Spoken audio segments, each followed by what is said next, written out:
Okay mga papi, done installation po tayo dito sa Honda ADB 160. Nag-avail po si sir ng ating 4,800 promo package. Ito po yung kinabit natin sa kanya, DSK D5 Max 80 watts. So dito po natin nilagay sa ilalim. Ito po yung isa. Okay, low beam nya white.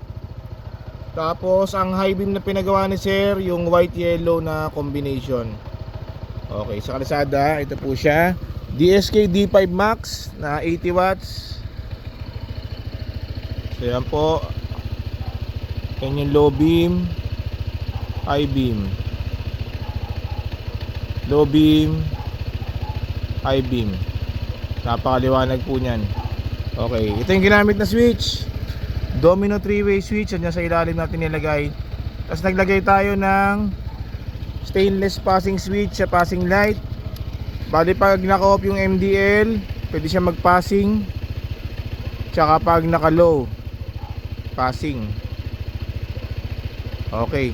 Sa busina, ang kinabit natin kay Sir, PIAA dual horn setup. May rapid horn tsaka combo lights. Ito po yung horn selector natin. Halo switch with bracket. Bali pag naka-off yan, stock, tutunog yung stock. Pag nilong press, magra-rapid. Okay, switch. Papalit siya sa PIA horn. Long press, rapid.